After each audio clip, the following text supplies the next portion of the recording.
Iyalan Malam Nasir El-Rufa'i na ci gaba da ƙorafi kallon yadda ake ƙoƙarin bibiyar rayuwarsu. Ɗaya daga cikin matan Malam Nasir El-Rufa'i ta biyu inda ta yi ƙorafi game da halin da suke ciki tun bayan tsare mijin nasu.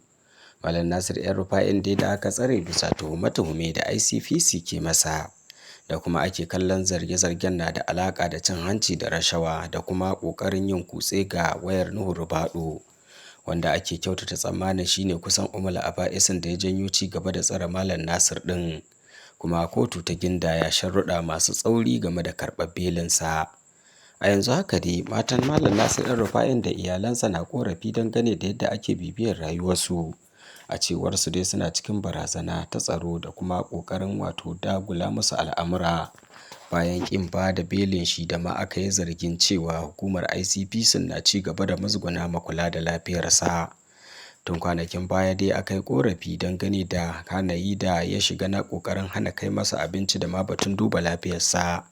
Waccan dai wuta ta mutu tun a wancan lokaci inda hukumar ICPC ta musanta zargin hana shi karɓa da abinci da lafiya.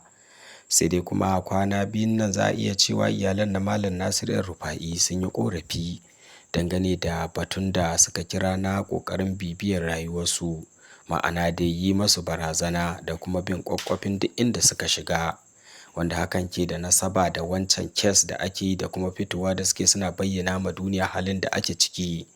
Malam Nasir El-Rufa'in dai na ƙarƙashin kulawar hukumar ICPC da take ci gaba da bincike. Ko a satin nan ma an zauna shari'ar tasa, kuma inda kotun ta ƙi ba da belin nasa ta ce kuma a ci gaba da tsare shi. Yanzu haka dai kwanakai sama 120 da wani abu kenan Malam Nasir El-Rufa'in na tsare a ƙarƙashin kulawar hukumar ICPC da kuma kotu. Ku bayyana naku ra'ayi dangane da wannan barazana.